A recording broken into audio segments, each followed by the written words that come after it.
Inicia la grabación.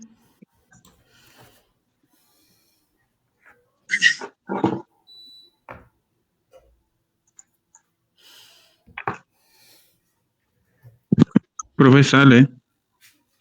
Sí, ustedes Bueno, ven. bueno. José Acosta presentar, dice. Sí, se ve.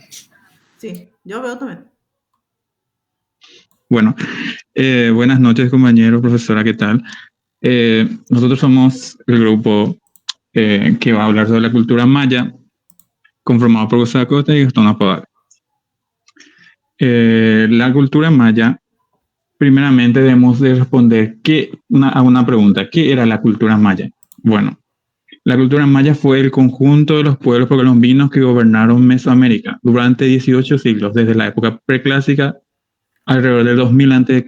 al 250 después de Cristo del continente hasta la época posclásica 900 después de Cristo al 1527, la época en que tuvieron los primeros contactos con los colonizadores españoles. Bueno, primeramente tenemos que eh, hacer una crítica a esta definición porque dice un conjunto de pueblos precolombinos. Muchos historiográficos incluso me podría decir que estoy a favor de eso. Dicen que la palabra precolombino es una palabra muy mala para referirse a la cultura maya y a las demás de Mesoamérica. Se refieren a que debemos referirnos a ellos como una cultura mesoamericana y no precolombina. Porque si decimos solamente precolombina, nos referimos a pocos años antes de que lleguen los españoles. Claro. Sin embargo, ellos, los mayas específicamente, se data de que vivieron unos alrededor de 6.000, 5.000, incluso se dice que hasta 7.000 años antes de Cristo, y que es una vasta historia para solamente considerarlo como un pueblo precolombino, más nada. Los mayas, para explicar dónde se ubicaban geográficamente, vemos que, o sea, para hacer una explicación más amena, alrededor de hacia el 5000 antes de Cristo, vienen bajando de hacia el norte del actual México y el este, terminando en las costas del Pacífico. Terminando en las costas del Pacífico, en más o menos en esta zona, llegan los primeros pueblos mayas. Se dice que primeramente eran un pueblo como prácticamente todos los pueblos de América, eran un pueblo nómada que se dedicaban a la caza y a la pesca. Luego se fueron quedando y resurgiendo y que se fueron quedando y empezando a practicar la agricultura. Lo que les llevó a ser unos expertos en la agricultura. Los mayas eran increíblemente, no tenían comparación. Sus vecinos no eran rivales en cuanto a agricultura con ellos. Luego, los mayas, como dije, en sus inicios, en la época preclásica, se establecieron en las costas del Océano Pacífico. Luego fueron avanzando más hacia el noreste, en el corazón de la península actual de Yucatán. Ahí se formaría el periodo clásico. Luego, por cuestiones no especificadas, algunos dicen que por cuestiones climáticas, otros dicen por cuestiones de guerra o por cuestiones de religión, fueron más hacia el noreste, fundando el nuevo periodo postclásico ya en las costas del Golfo de México y del Mar del Caribe. Fue ahí en donde tuvieron los contactos finales con los conquistadores españoles y prácticamente ahí terminaron las grandes culturas que tuvo los mayas, aunque hay que admitir que los mayas hasta ahora, actualmente, en pleno 2023, siguen existiendo, siguen teniendo sus propias tradiciones, pero ya no tienen esas ciudades con esas magníficas construcciones que tenían en esa época.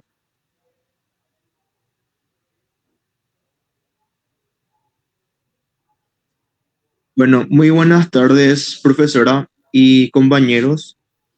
Ahora que José nos dijo que no era una cultura precolombina, sino más bien de Mesoamérica, y nos dio un breve resumen de cómo era o cómo se fue formando esta civilización.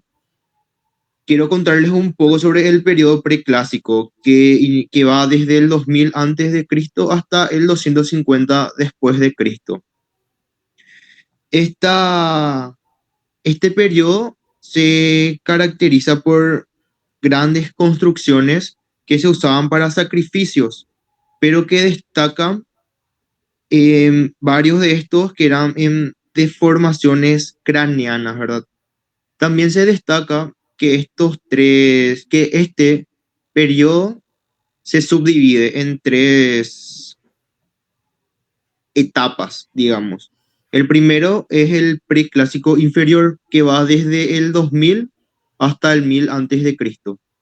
Acá estaban interesados en lo que tiene que ver con la meteorología, comenzaron también con el tema del calendario y también con la astronomía.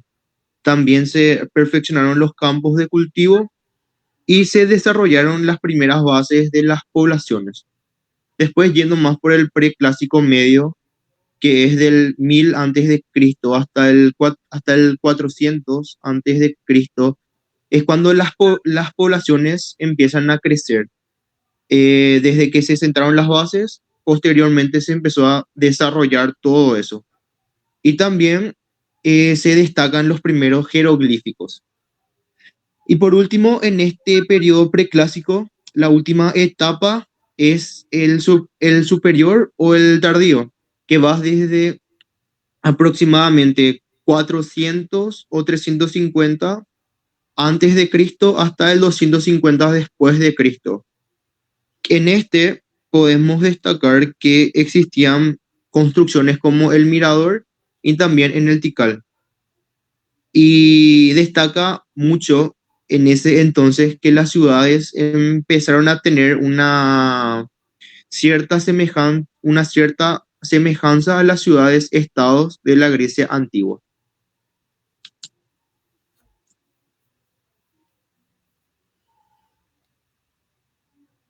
Bueno, continuando con los periodos de la historia maya, vemos el periodo clásico, que parte del 250 al 900 después de Cristo, o sea, ya en nuestra era.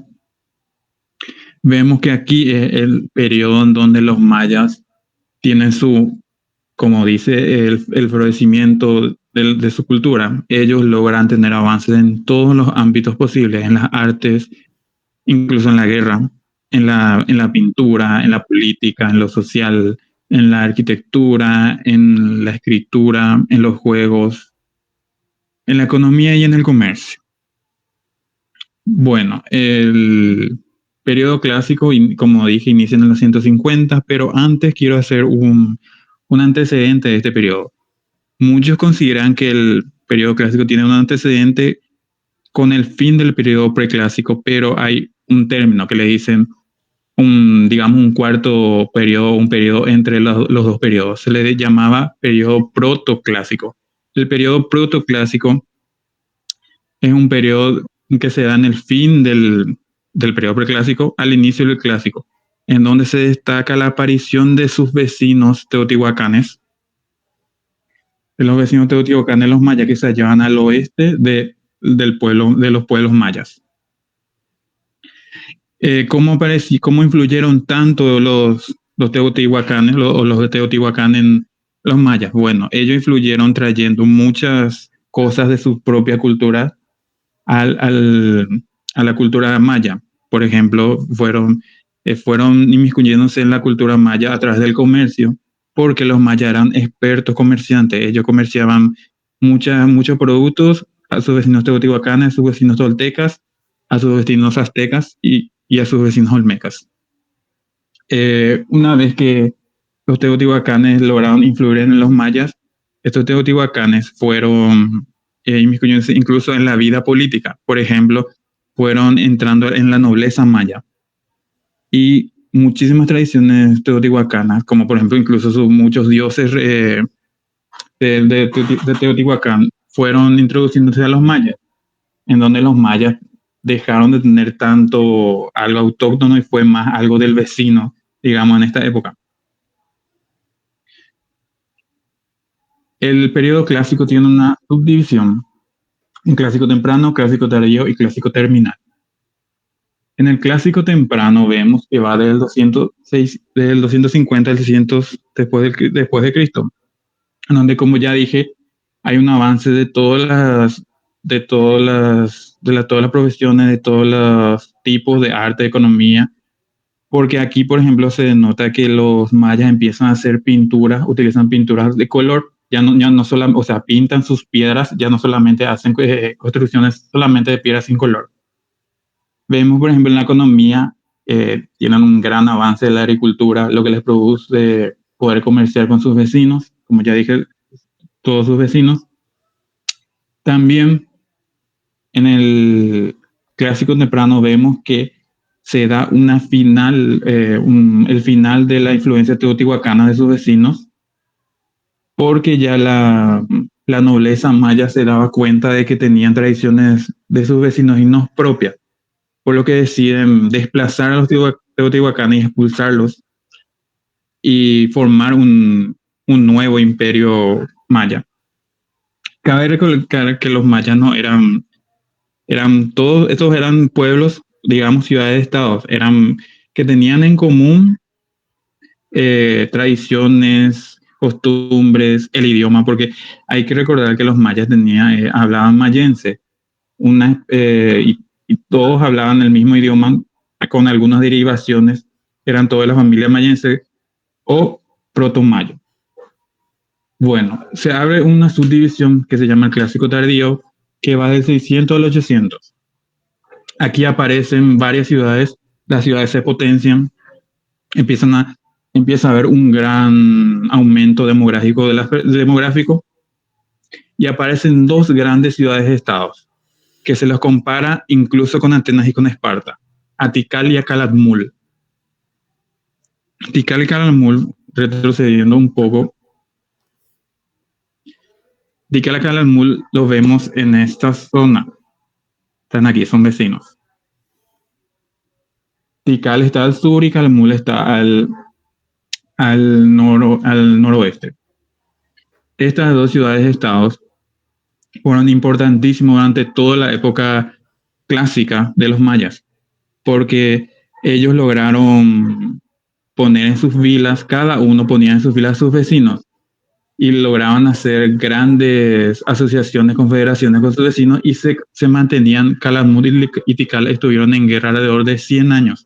Se estima que fue entre el 630 y el 730 después de Cristo.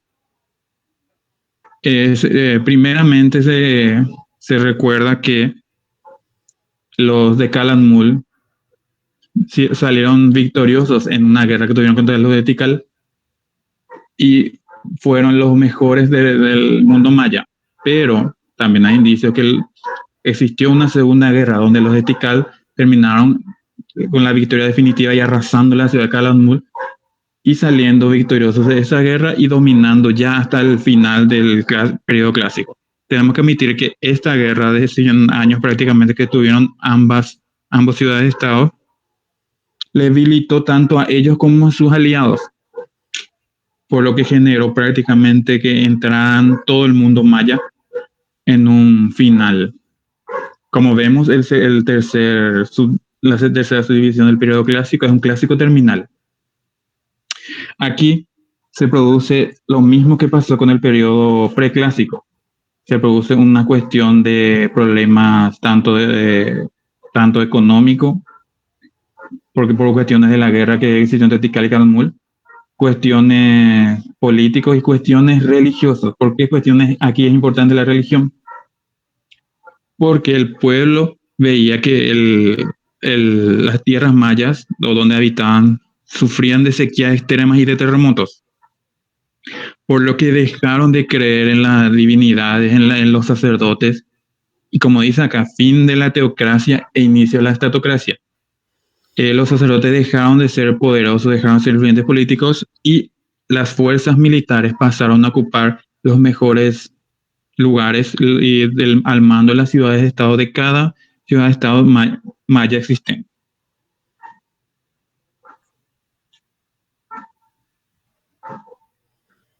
Bueno, como iba contando José, el clásico ya estaba teniendo una etapa más terminal ya, con lo que en consecuencia llevó ya al postclásico, así se nombró ese periodo. Y como dijo José, desde el terminal ya comenzó ya el tema de las catástrofes ambientales, lo cual en el postclásico fue un poco más fuerte. El postclásico va desde el 900 después de Cristo hasta el 1527 después de Cristo. Como dije, este tema de las catástrofes se acrecentó más y con el tiempo hizo que la gente vaya alejándose de las poblaciones establecidas o de los lugares establecidos, buscando algo más, algo que se pueda hacer, o sea, donde puedan formar un lugar más asentable. Y numerosos grupos llegaron hasta Yucatán, por ejemplo, ¿verdad? Cabe destacar que este postclásico se divide en dos, o sea, tiene dos subdivisiones, el cual es el postclásico temprano y el postclásico tardío. El postclásico temprano va desde el 900 hasta el 1200 después de Cristo. En este se puntualiza mucho que se potenció el comercio entre, o sea, con los pueblos del centro de lo que hoy es México.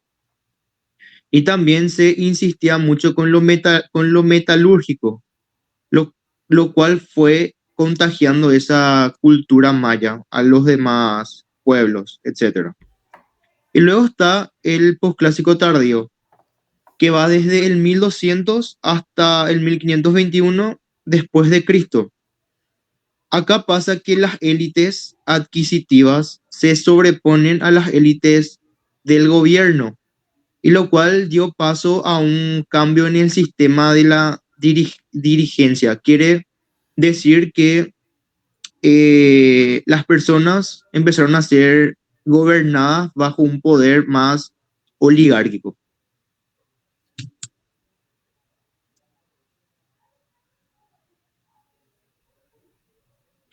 Bueno, pasemos a la organización social y política existente en la época en el imperio de los mayas. Primeramente vemos a la pirámide social, que esta pirámide fue cambiando con el correr de los periodos, fue siendo alterada, pero la mayoría se cree que esta pirámide que les estoy mostrando es del periodo clásico, en donde el Alan Winnick Rey, que es un cargo electivo que sale de una familia de nobles adinerada, en donde es elegido por los dioses. El rey es el encargado de dirigir absolutamente todo, dirige el ejército, dirige los rituales a los dioses, es el encargado de poner y sacar a los encargados de la administración del palacio de los mayas, o del palacio que exista. Seguido en la pirámide vemos a los Atkin-Hot, que eran los sacerdotes, eran los encargados de los rituales, eran los encargados de hacer los sacrificios, de preparar todo para hacer una buena ofrenda a los dioses y que estos no se ofendan. Seguidamente, en la pirámide vemos a los Amenhotep, que era la nobleza. Esta nobleza era normalmente parientes del rey, como primos, tíos, que eran normalmente un séquito. Es comparado a la nobleza de la Europa medieval. Vemos luego, seguido por los Podpolón, que eran los comerciantes. Estos comerciantes eran los acaudalados, no eran cualquier comerciantes, eran comerciantes con dinero que tenían bastantes atribuciones y que podían incluso saltar en la escala, podían llegar a ser parte de la nobleza si se casaban con hijas miembros de la nobleza. Aquí vemos que aquí se puede dar un salto en la pirámide. También podrían convertirse en sacerdotes estos dos miembros del Potbolón.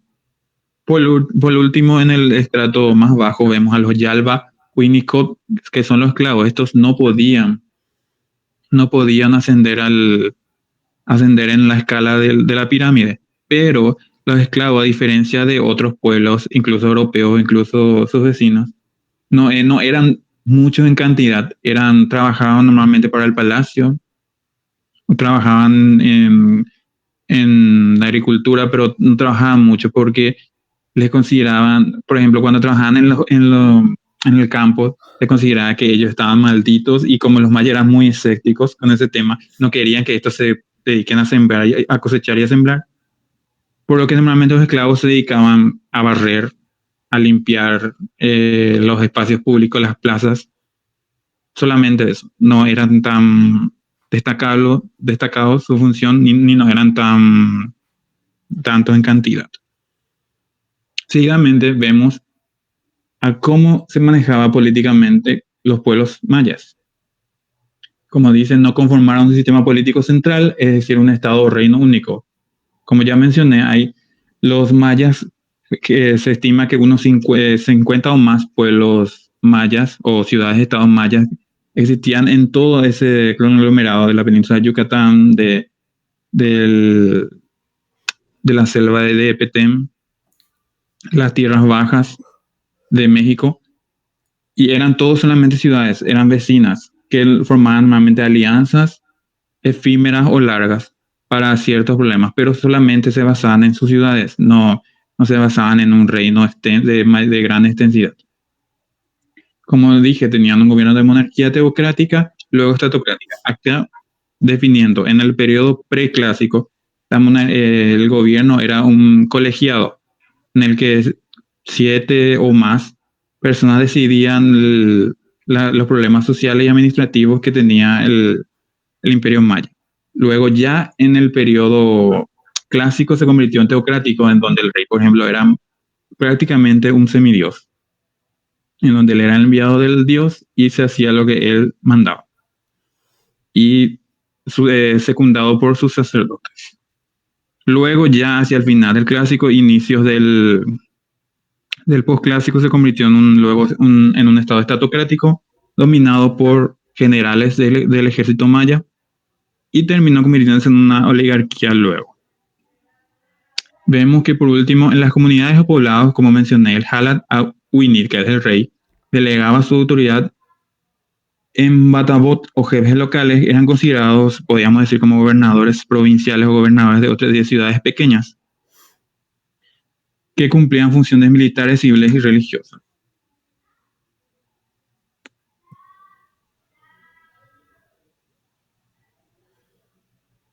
Bueno, algo que destaca mucho de los mayas es su escritura, ¿verdad? Lograron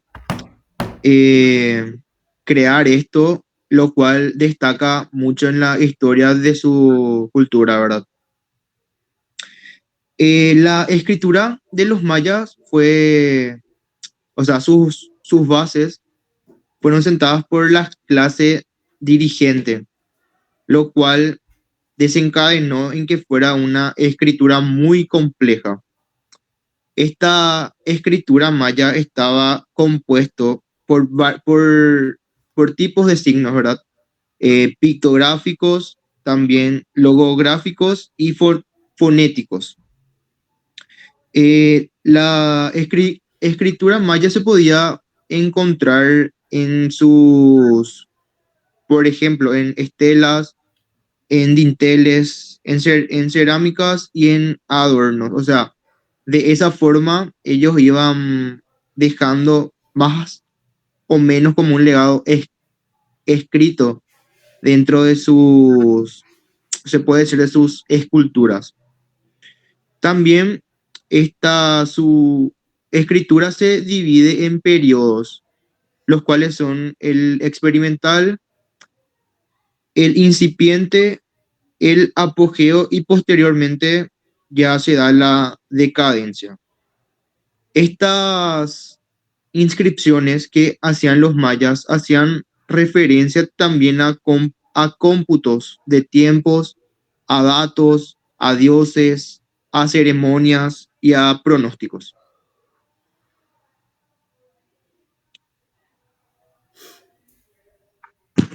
Ahora pasamos a la religión maya. Los mayas eran politeístas, tenían realmente dioses para cada cosa. Tenían desde dios de la muerte hasta dioses de las avispas. Y vemos que tenían, es interesante el nivel que tenían, o sea, ellos tenían niveles de cielo, tierra e inframundo. El cielo era el paraíso. Se establecía unos 13 niveles de paraíso. Se establecía normalmente de qué función tuviste en la tierra, de qué hiciste en la tierra y de qué familiar eras, de qué estrato de la pirámide social eras. Y se establecía a qué estrato del paraíso o del cielo te ibas. Luego vemos en la tierra, que era el proceso en el que la persona estaba viva en la tierra, que era solamente un nivel. Y vemos por último al inframundo, que contaba con 9 niveles. Los 9 niveles del inframundo eran los encargados, estaban conformados por dioses demonios, que eran lo que le hacían sufrir a los mayas que se portaban mal, que hicieron, que mataron, que dijeron que violaron, se dedicaban a atormentarlos eternamente. Practicaban rituales de ofrendas a sus dioses. Los rituales mayas eran los más excéntricos posibles porque ellos ofrendaban desde insectos, animales cuadrúpedos, hasta humanos. Tenían un gran sistema, una manera de ofrendarlos increíble, porque normalmente lo hacían en la punta de sus edificaciones. Ahora hablemos de los principales dioses mayas. Como vemos aquí, los mayas se estima que hay alrededor de más de 100.000 dioses, pero hablemos de los principales, de los más interesantes. El Unatkut, padre de los dioses. Los mayas dicen que el Unatkut es el creador de todo, de absolutamente todo el universo, de todo lo que está en la tierra, y que es el padre de los dioses y que a él le deben todo. Está representado como un señor que está sentado, que tiene en su mano, como ven la imagen que está acá, tiene en su mano digamos una taza o vaso que tiene dentro chocolate. ¿Por qué chocolate? Porque los mayas eran expertos realizando chocolate. Refinaron el chocolate. Sus vecinos olmecas también producían, pero los mayas potenciaron ese chocolate y eran los mejores chocolates. Pero no es el chocolate actual, sino ellos hacían una especie de chocolate con ciertas frutas picantes y un poco más agrio el chocolate que el actual chocolate. Bueno, pasando al siguiente dios, que es el Instamnan, dios del cielo. Se lo retrata como un hombre celeste y también se lo retrata como un dragón celeste, como es la imagen que está ahí abajito, acá abajito, que es el encargado de velar por la vida de las personas y el encargado también es el encargado de las estrellas y de los astros del cielo, a lo que los mayas le oraban y pedían por él para que cuide por ellos. Vemos siguiente a Chak, dios de los relámpagos y la lluvia. Un dios bastante peculiar, bastante interesante, porque los mayas le rezaban a este dios para que él los escuchase y le trajese lluvia a sus plantaciones. Y los mayas, la forma ritual que hacían al dios Chak era la danza del dios Chak, es decir, bailaban para que le produzca lluvia. Por ejemplo, el dios Chak está acá, es y se nota que estaba bailando, está haciendo una especie de baile. y imitaban sus voces para que pudieran producir lluvia. Siguiente vemos a la diosa Ichel, diosa del amor y diosa de la fertilidad, en donde los mayas le pedían a esta diosa por la fertilidad de las mujeres y que ésta cuidase a sus mujeres en estado de fertilidad. Luego vemos al dios de la guerra, el Buluk Chaktan, que siempre era el dios que los amparaba cuando salían de guerra. Vemos a Yuncan, dios del maíz, es el dios al que le pedían los mayas para que produjeran mejores maíces y mejores producciones para así poder vender en el comercio.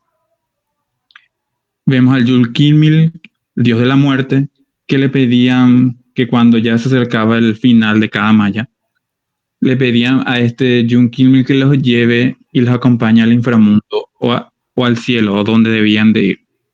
Por último, vemos a una diosa bastante interesante, que es la diosa Ixtab, es la diosa del suicidio. A esta diosa se la imploraba cuando un maya se suicidaba, se la invocaba a ella para que ésta la protege y la ayudase a ir al inframundo.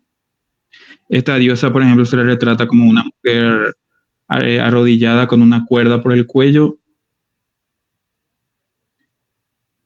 Y vemos por último al dios Kukulkan. Es el dios serpiente, se lo configura como un hombre semi-hombre y semi-serpiente, traído de sus vecinos tolteca, azteca y teotihuacanos, porque este dios Kukulkan es equivalente al dios Quetzalcóatl, que es el dios encargado de protector de la escritura maya y del inicio de la primavera y el otoño. A este dios, por ejemplo, se le ve el templo del Chichén Itzá, se creó para el dios Kukulkan, considerado una de las 7 maravillas actuales.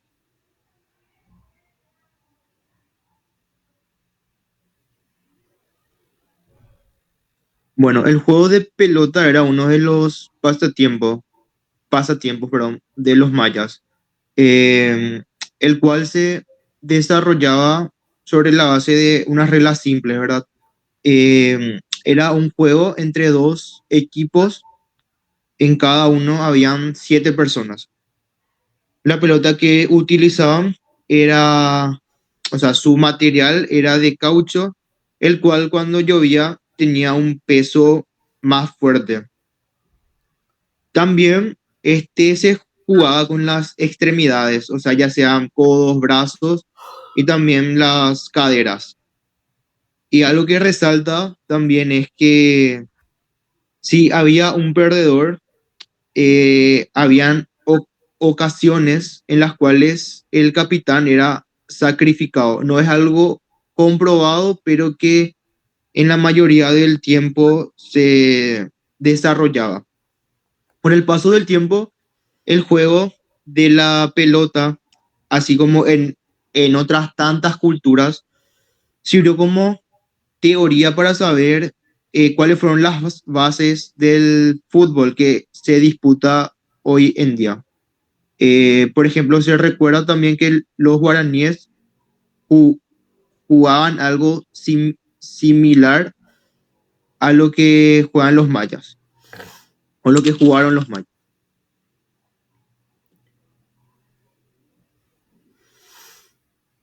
Bueno, paso a hablar de la economía de los mayas. Los mayas eran bastante avanzados en cuestión de economía, eran muy ricos, eran expertos en la agricultura.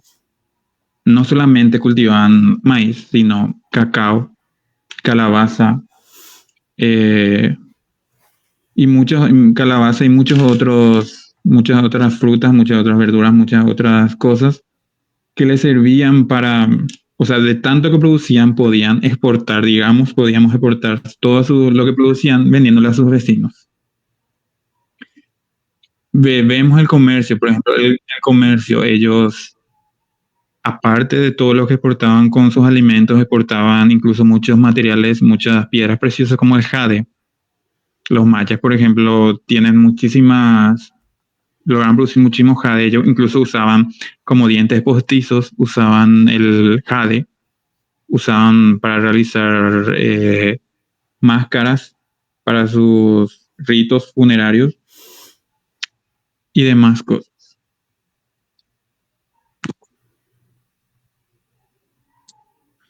Bueno, para ir cerrando, quiero comentarles un poco sobre las características de estos sitios arqueológicos de los mayas. Eran, o sea, estaban ubicados en lugares estratégicos y se adecuaban al paisaje, y también dentro de toda esa construcción hacía notar que utilizaban bien los materiales y también sus técnicas. Eran, o sea, hoy en día se habla mucho de que sus técnicas eran muy buenas y que eso se da a notar en todos estos templos y en lo que los rodea. Otras características es que o sea, la salsa bóveda era utilizado como el techo de los templos. También que los basamentos, o sea, la estructura o la base de cada templo eran muy altas, lo cual en consecuencia daba una mayor duración o resguardo. Y también algo que destaca es la construcción de escalinatas en los templos y también en el lado principal de las pirámides.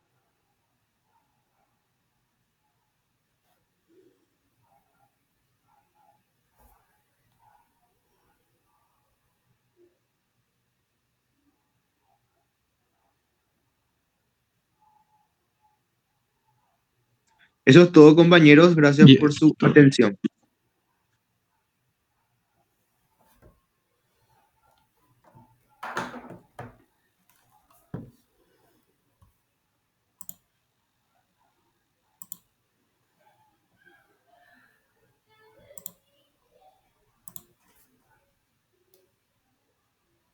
Muy bien, muchas gracias. Muy amable, muy interesante. La verdad que la exposición es bastante interesante. Así que abrimos los espacios para estos dos expositores de este lunes.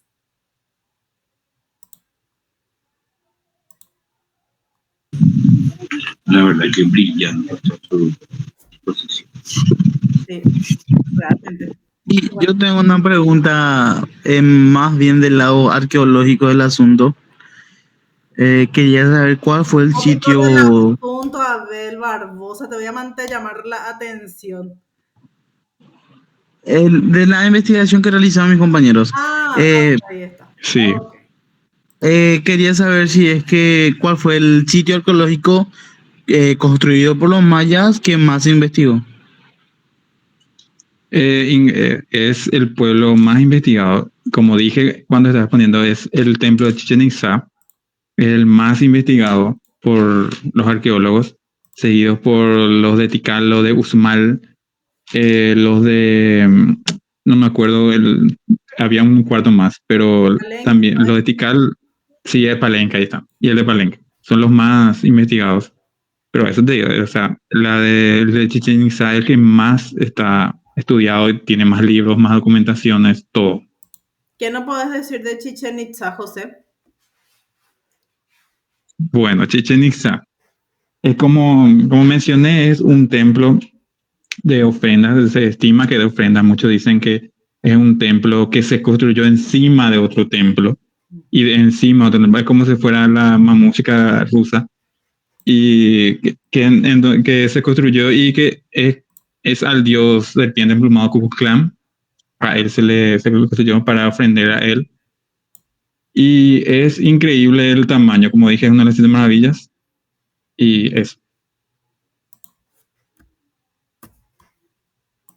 Muy bien, muchas gracias. ¿Alguna otra pregunta?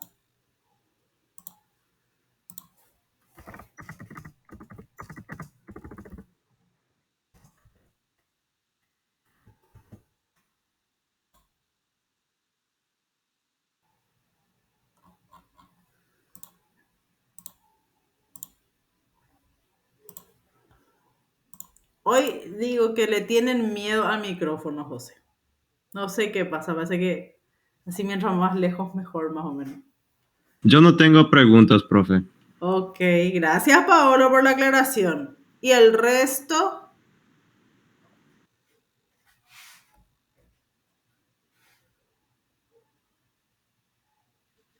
En consulta con el tema de las clases sociales, ¿verdad? Había visto la pirámide, no sé si me despisté en algún momento, pero en la pirámide creo que saltaba de los comerciantes, ya saltaba a los esclavos. No hay una clase ahí en medio. Sí, esta pirámide fue cambiando.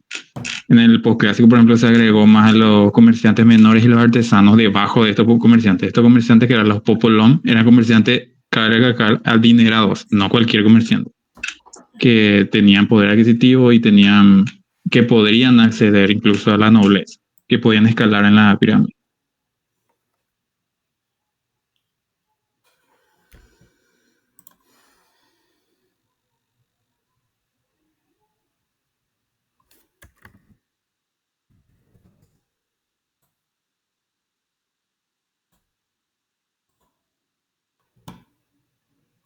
Muy bien, muchas gracias. ¿Alguien más tiene preguntas?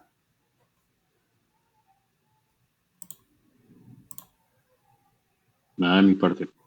Ok, bueno, cerramos entonces. Muchas gracias, José, Gastón. Muy buena la presentación. Se nota que estudiaron, se nota que investigaron. Bastante Sí, larga, ¿verdad? sí. Ya hay mucho, mucho, mucho. Entonces, uno de repente puede elegir qué es lo que va a presentar, porque si vamos a ser honestos, no podemos agarrar y decir, vamos a presentar todo, porque sencillamente no se puede, ¿verdad? Y no es para un lunes, no es para una exposición de 20 ni de 40 minutos. Entonces, muy buena, realmente muy buena. Estudiaron bastante, se nota. Le felicito de mi parte. Gracias, profe, gracias. Dale, profe, gracias. Dale. Bien, pasamos entonces a la segunda exposición. Buenas noches, Erika. Buenas noches, José. Cuando ustedes digan. Buenas noches, profe. Buenas noches, profe, ¿qué tal? Buenas noches, compañeros. Todo bien. Voy a compartir pantalla un rato. ¿Cómo no?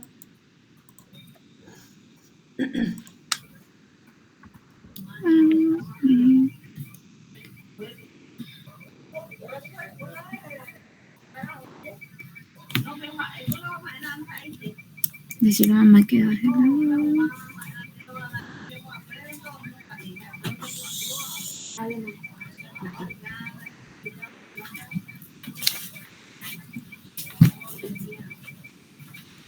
Si tienen algún tipo de inconveniente para presentar o lo que sea, me pasan al WhatsApp sin problema. Yo les puedo. Espera que, profe, que no me encuentro la ventana. Sí, no, tranquila. Tenemos tiempo.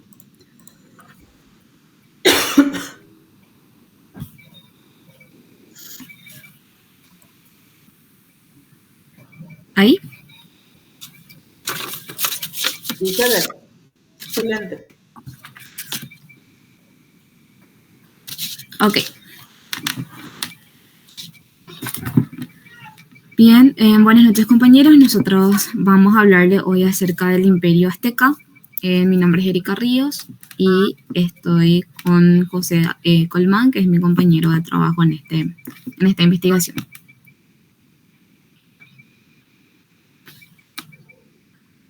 Bueno, no sé si se mueve cuando le das. No se mueve nada en la imagen. No se cambió. Ahí. Ahí Bien. se cambió, sí. Ahí se cambió uno. Sí, la introducción. Bueno. Buenas noches. Mi nombre es José Colmán y vamos a hablar del Imperio Azteca, como mencionó la compañera Erika. Como introducción, los aztecas fueron un pueblo nahua que entre 1327 y 1521 conformaron una civilización expansionista en el Valle de México.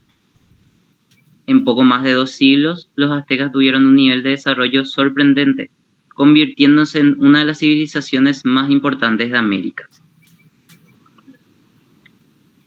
eran un grupo étnico náhuatl que migró desde un lugar que llamaban Aztlán, supongo así se pronunciará. Hoy en día, hasta hoy en día todavía no se sabe con exactitud dónde queda ese lugar. Azteca justamente significa proveniente de Aztlán, pero no se sabe todavía dónde es geográficamente dónde está Aztlán, ¿verdad? La teoría podría ser que estaba más al norte de México porque venían descendiendo, ¿verdad? Según la leyenda, ellos migraron a Aztlán porque un grupo sintió el llamado del dios Huitzilopochtli, donde les prometía un lugar, mejor vamos a decirle, donde iban a encontrar una señal. Y en ese lugar donde encuentren esa señal, iban a poder establecerse, vamos a decir. La señal, ahí se puede poner uno más abajo. Está. Sí, esa es la señal. Bueno, ahí con el PowerPoint ya te spoilea el siguiente, ¿verdad? La señal era un águila justamente posada sobre un nopal que estaba devorando una serpiente. Bastante complicado encontrar eso, ¿verdad? Y hoy en día esa señal es símbolo de México y está actualmente en la bandera de México. Entonces, encuentran el lugar en el año 1325 y fundan ahí. El lugar era un lugar montañoso, vamos a decir. Entonces, cuando ellos trataron de asentarse, tenían complicaciones justamente con asentarse, ¿verdad? Y construyeron entonces en medio de un lago Tenochtitlan, donde construyeron red de canales, diques, calzadas para drenar el agua del lago y conectar la ciudad con tierra firme. También construyeron una serie de templos, palacios y viviendas en el centro de la ciudad. Si bajas más, Erika, va a estar la imagen de lo que se supone que era la ciudad, ¿verdad? Que es hermoso. ¿Un poco más? ¿Esa? ¿Un poco más? ¿Sabes? Avísame cuál, porque no me cambia cuando proyecto. El 9. Ah, el 9. Bueno, el 9 y el 10, sí. Esta. Ese era una representación de lo que era Tenochtitlan. Y el 10, ¿verdad? Esta. Bueno. En los aztecas se trataba de una sociedad imperialista que confió en la diplomacia y en la guerra para expandir su imperio y cobrar tributos en forma de impuestos de los pueblos que conquistaban. En la diplomacia, porque al conquistar otros pueblos se aliaban también con algunos pueblos para poder expandirse, para tener más ejército, vamos a decir. Y en los pueblos que conquistaban pedían tributo, ¿verdad?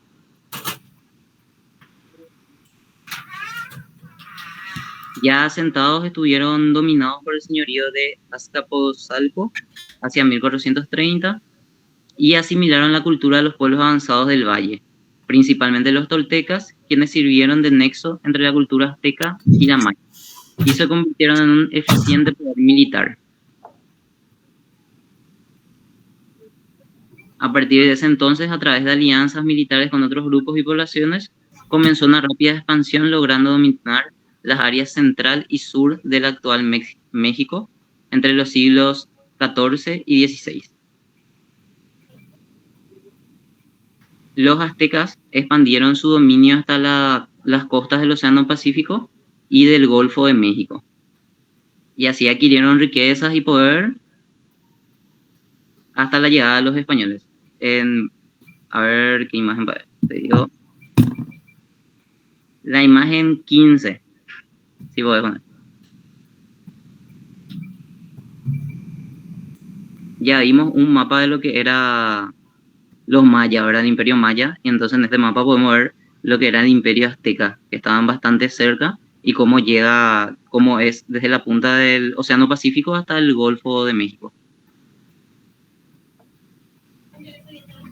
La lengua dominante fue justamente el náhuatl, que se convirtió en la lengua franca de gran parte de Mesoamérica, utilizada para nombrar la geografía de México antiguo, sustituyendo incluso las voces de otros ancestrales idiomas. Esta lengua hoy en día en México, 1 millón de personas por ahí nomás ya saben, ¿verdad? Ya que es una lengua antigua, vamos a decirle. Y se intentó en 2016 que se agregue en la Constitución que sea una lengua obligatoria, ¿verdad? Pero no se logró. Dicen que encontraron muchos problemas con el tema de la firma, muchos problemas raciales, dice, de racismo, ¿verdad? Pero bueno, porque le respondían, por ejemplo, que era más importante aprender inglés que aprender el náhuatl, ¿verdad? El imperio duró 200 años hasta 1521 con la llegada de los españoles, con Hernán Cortés. Construyeron espléndidos palacios, templos y mercados, creando una inmensa metrópolis con una población de hasta 200.000, y hay en otros lugares donde se han encontrado hasta 300.000. Cuando llegaron los españoles, se relata que había una población de 300.000 en Tenochtitlán.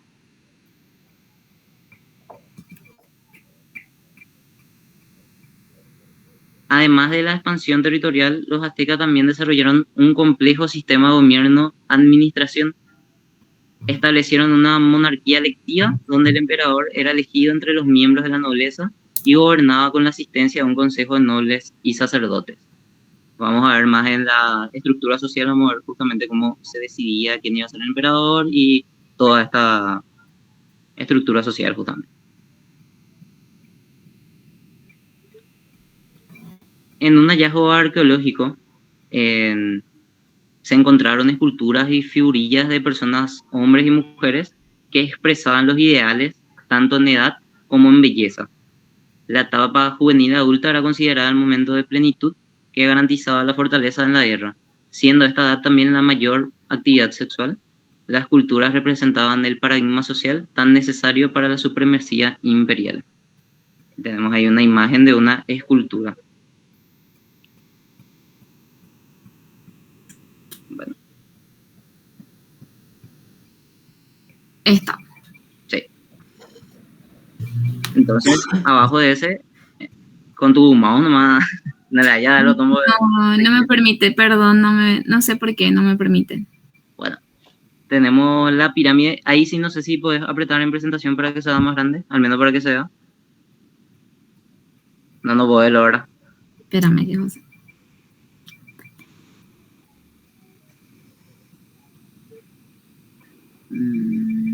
Sí. Ahí está, perdón. Bueno, tenemos la pirámide social donde está Huey Tlatoani, que era el emperador. Tenemos a Pilpitín, que eran la nobleza. Chaupilpitín, que eran los nobles otra vez, y sacerdotes también. Tenemos los poctecas, que eran los comerciantes y mercaderes. A los macehualtin, que eran agricultores y artesanos. Y mayeques, braceros de los pilpitín. Y tenemos a los tlacotín, que eran los esclavos. Desde los comerciantes para arriba, ¿verdad? Los comerciantes, los nobles y el emperador mismo, esa era la parte de la nobleza. Y la parte de los de abajo, ¿verdad? De los agricultores artesanos era la parte de la clase baja, vamos a decirle, que era la clase que siempre abunda, ¿verdad? Tenemos abajo de ese justamente hay otra pirámide, si te puedes fijar. Esa pirámide es interesante porque ya que estamos dando también en Roma, ¿verdad? Estábamos dando, es bastante similar a la estructura romana, ¿verdad? Donde tenemos al emperador, a los nobles, abajo de los nobles tenemos a los mercaderes, abajo de los mercaderes tenemos a los plebeyos y después tenemos a los esclavos. Bastante similar, solo que después voy a hablar de diferencias, ¿verdad? Que había. Abajo de ese hay otra imagen importante también, que es para hablar de cómo se elegía el rey. Entonces, había un gran consejo donde participaban los nobles y acá aparece algo que se llama calpullis, que ponerle que eran comunidades, ¿verdad? O sea, grupos de familia que en cierto lugar geográfico se reunían, ¿verdad? Y entonces creaban ahí una comunidad que tenía su propio líder, tenía una autonomía también administrativa para los cultivos y todo. Y entonces este líder también participaba del Gran Consejo, ¿verdad? Que después iban a elegir 4 electores y después se iba a elegir quién iba a ser el emperador. Los calpullis también tenían, sí o sí, cada calpulli tenía que proveer de soldados al ejército.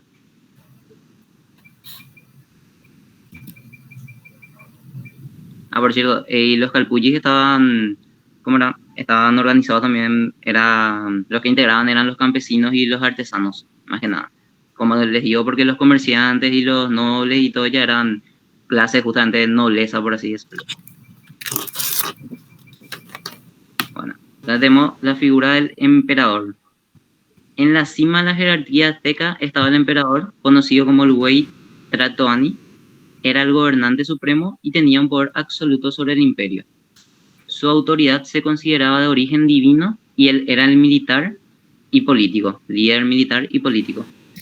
Con el tema, adelantándonos ya del tema matrimonial, el emperador era el que podía, porque después va a decir que ellos practicaban la poligamia, entonces hay que aclarar que dependiendo de tu clase social, el emperador, por ejemplo, era el que podía tener las esposas que quiera, porque lo importante era que pueda tener descendencia, ¿verdad?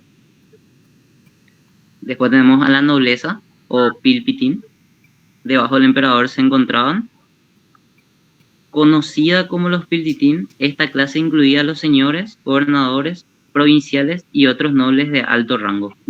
Disfrutaban de privilegios significativos y a menudo ocupaban cargos importantes en el gobierno y el ejército. O sea, a menudo ocupaban cargos importantes, quiere decir que sí ocupaban cargos importantes, sí ocupaban cargos importantes de la nobleza.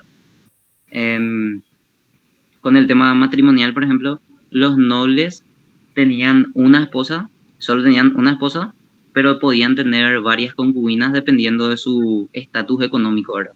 Dependiendo cómo podían mantener a las concubinas, ¿verdad? Y estas concubinas vivían en distintas casas también, no vivían todos juntas. Tenemos a los sacerdotes, que practicaban el celibato, llamados tlamascaque, tenían un papel central en la sociedad azteca, se encargaban de los rituales religiosos, que eran una parte fundamental de la vida cotidiana. También tenían un conocimiento profundo de astronomía y la medicina. Importante el conocimiento profundo de la astronomía por el tema matrimonial también, porque va a influir mucho la figura del sacerdote. Entonces, siguiente tema, los comerciantes. Los pocteca eran una clase especial de comerciantes, viajaban largas distancias para comerciar con otras civilizaciones y desempeñaban un papel vital en el intercambio de bienes y la adquisición de materias primas valiosas. A partir de la nobleza, y hay que meter también ahí a los guerreros, a partir de abajo de la nobleza y los guerreros estaban los comerciantes, y los comerciantes sí o sí practicaban la monogamia. Ellos no podían tener más de una esposa, ni tampoco podían tener una esposa y estar en concubinato, ¿verdad? Y tener una concubina. Después tenemos a los guerreros, justamente. Los guerreros conocidos como Huatzcocelot eran altamente respetados en la sociedad azteca. Después de la nobleza, eran una de las clases más privilegiadas. Participaban en las conquistas militares y eran recompensados con tierras y tributos. Entonces, los guerreros, cuando participaban en las conquistas, se les regalaba tierras, y también con el tema del matrimonio, los guerreros tenían su esposa y dependiendo de cada conquista podían sumar una concubina. Eso también era como una recompensa. Luego tenemos la clase trabajadora, que es la Macehualtin, que era la mayoría de la población, conocida como Macehualtin.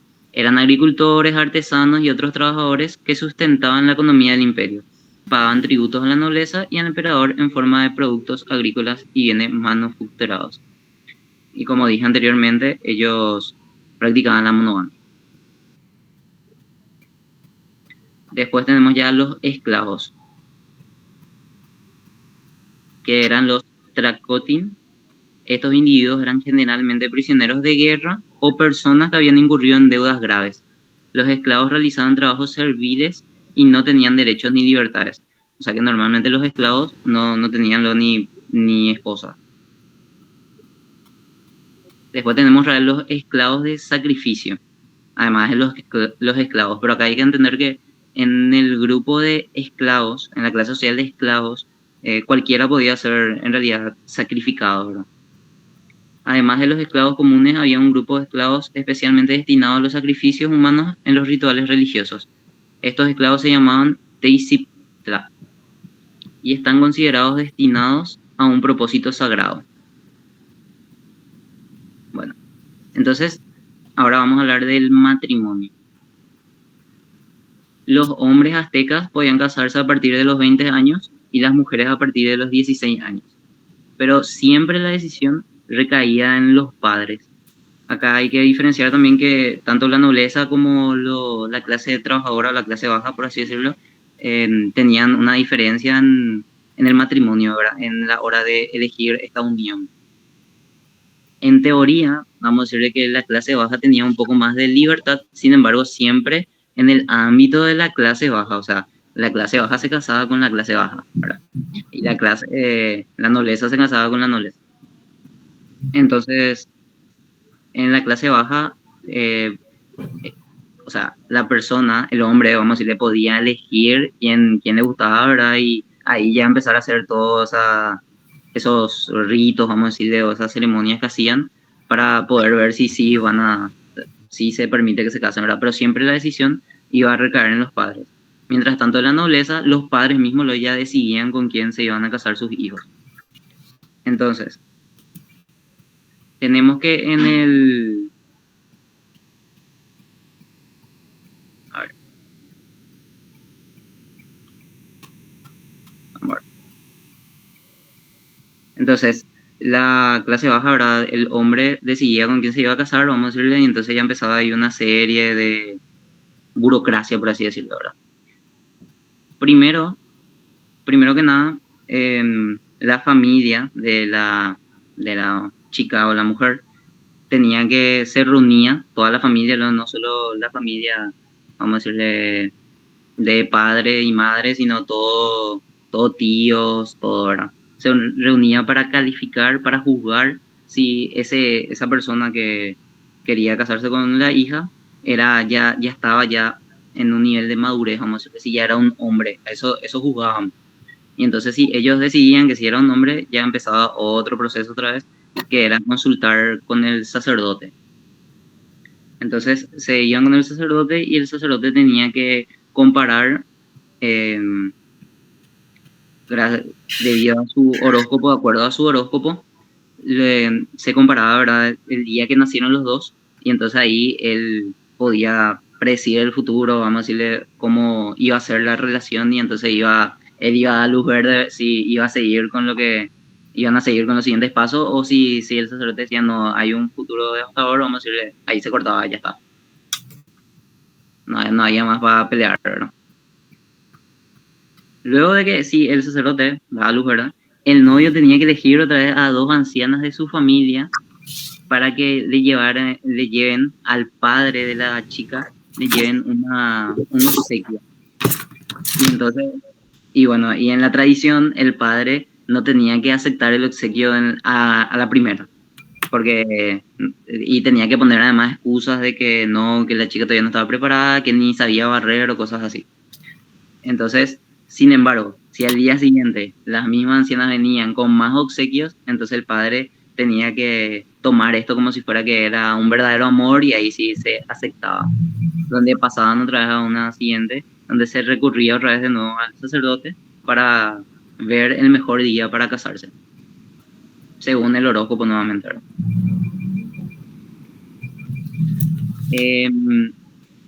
Obviamente había una prohibición, había una prohibición de parentesco, no se permitía que se casen con hermanos ni con primos. En la tarde, en la ceremonia del matrimonio ya, en la tarde de la boda, una mujer llamada la casamentera llevaba a la novia hasta la casa del novio, donde se pronunciaban discursos relacionados con la vida matrimonial. Luego se ataban las puntas de los mantos que llevaban los novios, lo que simbolizaba que quedaban unidos para toda la vida, y se oficializaba el matrimonio. En la imagen que se ve del fondo, si es que se logra ver con exactitud, se puede ver cómo se están atando los mantos, ¿verdad? Y por último, cuando se casaban tenían una penitencia y un ayuno que era de 4 días sometidos a esta penitencia y ayuno en una cabaña especial. Este proceso se consideraba necesario para que ambos recuperaran la pureza imprescindible para consumar su unión. O sea, ellos no consumaban todavía su matrimonio hasta los 4 días, tenían que pasar 4 días. Y bueno, eso sería la parte que me toca a mí. Ahora le dejo con la compañera Erika.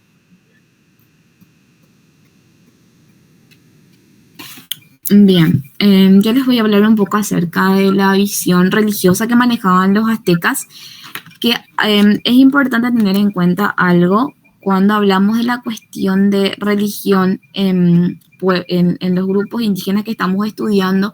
Hay como un compartir de la visión acerca de los dioses o cómo se concibe ciertas deidades. Hay una visión colectiva acerca de un concepto de universo sagrado. Creo que en más de uno de los grupos, en el grupo anterior al menos, habíamos visto que Quetzalcóatl, por ejemplo, era visto como un creador. Para los aztecas existe ese mismo creador junto con otro que se llama, otra en realidad era femenina, Tezcatlipoca, ¿verdad? Y ellos habitaban un lugar que ellos llamaban Omeyocan, ¿sí? Estas dos deidades principales que eran creadoras de todo lo que se conoce, básicamente de ese universo sagrado, porque para ellos todo en el universo tenía una armonía. Estos eran los creadores, ¿verdad? Había un mito, una cuestión mitológica de cómo más o menos se creó todo lo que existe, y cuenta que había un monstruo marino al que ellos denominaban Zipatlik, ¿verdad? Que fue utilizado por estas dos deidades para crear todo lo que existe en dos planos distintos. Dividieron en dos partes a este monstruo marino y con una de las partes crearon el plano celestial, por decirlo así, en donde van a habitar las deidades y demás, y después con la otra mitad crearon lo que sería el inframundo y la parte terrenal en donde habitarían las plantas, los árboles, animales.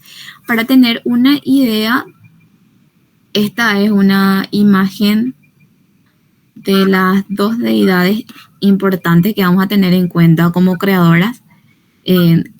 Una es Quetzalcóatl y la otra es Tezcatlipoca. Bueno, siguiendo con la mitología, ellos habían dicho que tomaron el cuerpo y dividieron en dos partes, como les dije, ¿verdad? Y en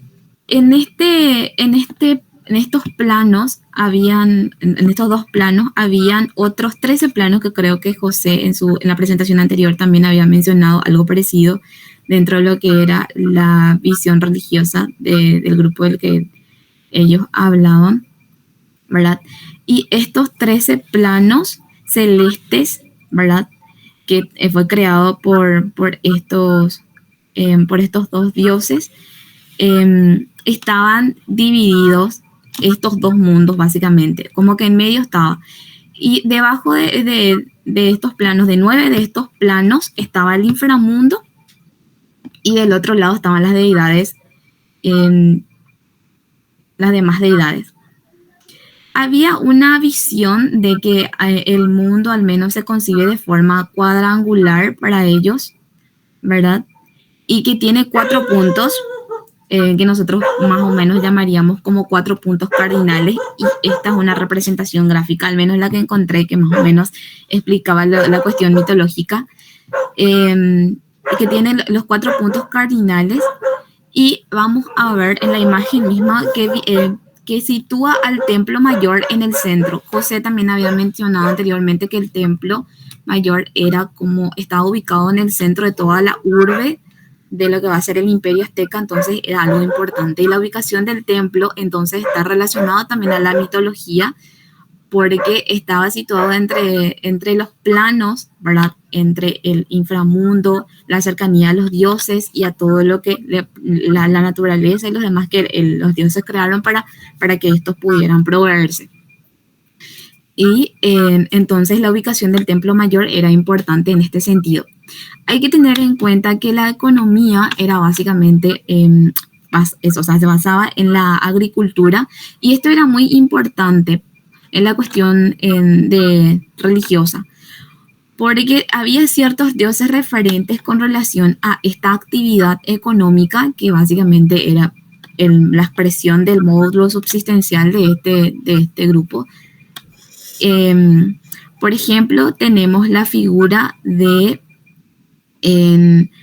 la diosa de la lluvia, ¿verdad? Que se llamaba Tlaloc, y teníamos también a la diosa de la luna que se llamaba Coyolxauhqui, creo. Y esta diosa de la luna, porque hay que tener en cuenta que también manejaban un calendario lunar con relación a agricultura, también representaba a todos los pueblos derrotados por los aztecas en lo que fue el proceso de construir un imperio, ¿verdad? Para ellos también existía otra figura importante dentro de lo que es la cuestión de la guerra. Existía un dios que se llamaba Huitzilopochtli. Quiero mostrarles una imagen de los otros dioses. Esta, por ejemplo, es la de la lluvia.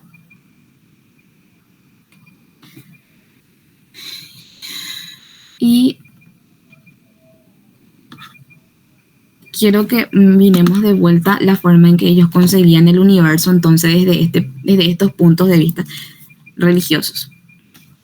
También tenían un calendario y tenían, bueno, vamos a partir primero de la escritura.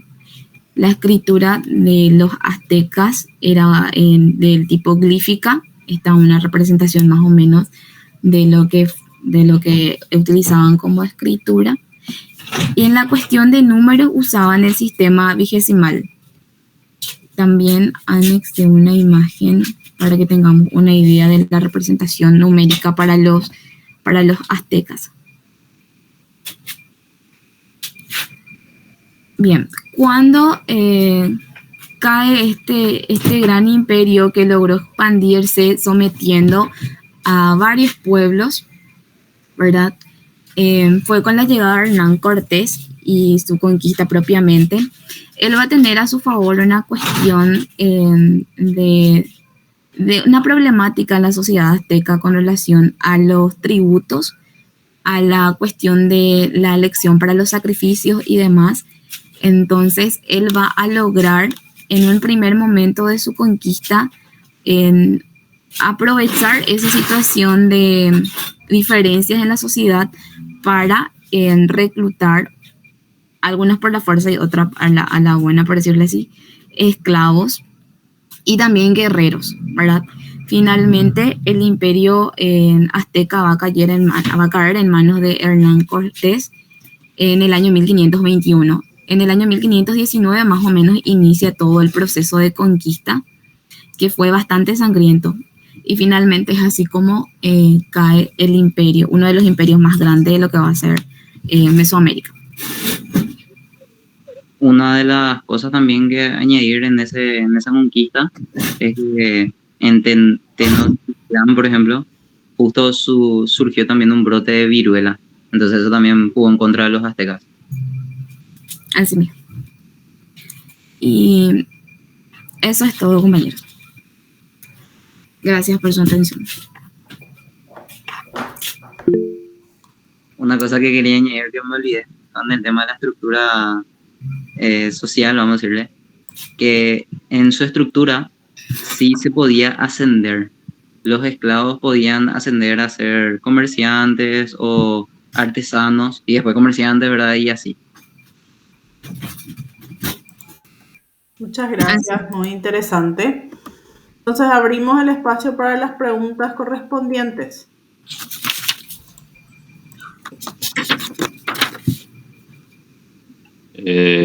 La prohibición de casarse con tu propia familia, ¿era solamente para una clase social o se ejercía entre todas ellas? Es entre todas las cosas.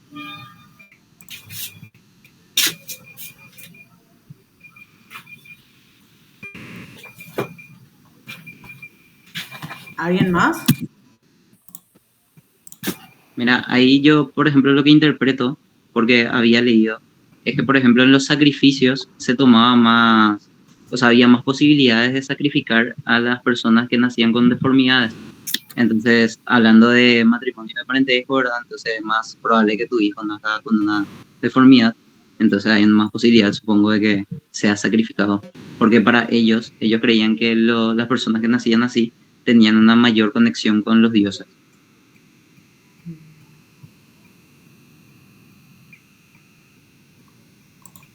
Muchas gracias, José, por la respuesta.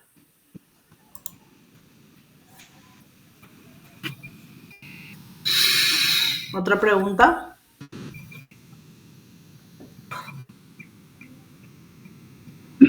En base a lo que investigaron, ¿creen que hubo alguna donación cultural entre aztecas y mayas de forma recíproca, ya que se encontraban tan cerca uno de otro? ¿Legado decís? No, si es que compartieron. Intercambio, sí.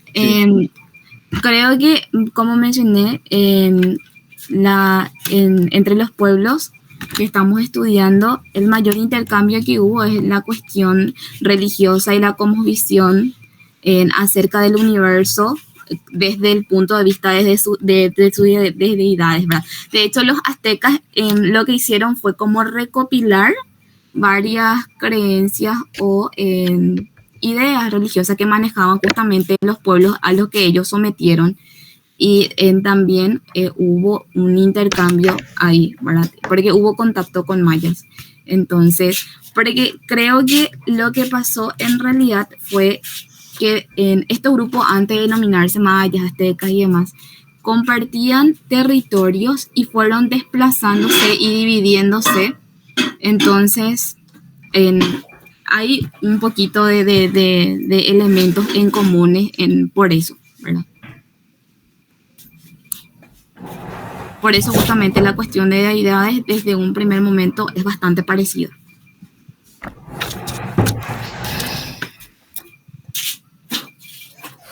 Y la forma de organización social tampoco no es muy distinta. Claro, aunque el tema de la organización social se va a repetir en casi todas las civilizaciones. Claro. Sí, referente a eso, así como dato y no como pregunta, se me hace curioso que ya desde los aztecas ya había una división de clases, una distinción de clases, división social, por así decirlo, y que eso sigue presente hoy en día en el actual México. De hecho, creo que uno de los problemas que tiene México es el tema del clasismo y de las divisiones de clase entre la gente pobre y la gente rica. Y bueno, quizá eso explicaría mucho. La cuestión, perdón. La cuestión que a mí me llamó la atención dentro del proceso de la sociedad azteca era el concepto de tributo que ellos manejaban, que era bastante alto y que en algún momento eso también como que ahogó a la sociedad, porque el imperio, o sea, el Estado como imperio cada vez reclamaba más y era como que, ¿cómo decirlo? Como que machacaba al pueblo desde ese punto de vista. O sea, el costo de vida dentro de las murallas para los demás pueblos que no, perdón, las demás clases que no son de la nobleza era bastante complicada porque tenían que rendir cuentas muy altas al Estado como imperio. Claro, por eso como mencionaste, cuando llegó Hernán Cortés fue más fácil encontrar aliados. Sí. Que es una parte de la historia también que suelen ignorar, ¿verdad? Cuando dicen nos robaron todo nuestra... No, pero claro, había problemas también en justamente la estructura.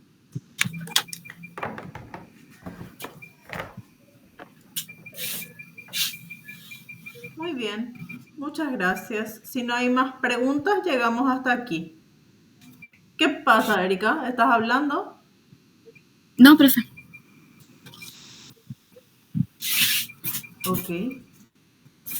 Profe, ¿quién me pone en la próxima clase? A ver. Chivo. Leo, Alexander y yo. Alexander y Jovan tengo yo. Los mochicas y luego la cultura nazca. Creo que León dejó la carrera y Tobías, no sé. Tobías está con Jovan Eitzen. Sí, todavía sigue, profe. Ah, Tobías. Profe, Sí. pero Okay. profe, el otro lunes no era que sería todo Roma nomás. Y sí, y eso pues depende de ustedes. Ustedes me tenían que haber avisado. ¿Ya llegaron a un acuerdo? Y sí, profe, llegamos ese día, de acuerdo, que todo de corrido iba a ser. Bueno, Así mismo. sin problema. Todo corrido entonces y pasamos nomás al siguiente lunes. Bueno, pero Sí, profe, ojo, el el siguiente lunes el lunes examen. no va a ser porque es examen de americana, así que son 2 semanas sin arqueología entonces, ¿está bien? ¿Están todos de acuerdo? Sí, profe. No. Hablen ahora, callen para siempre. Sí. Exacto. Sí, profe. Ok, Sí, gracias profe. José. Gracias.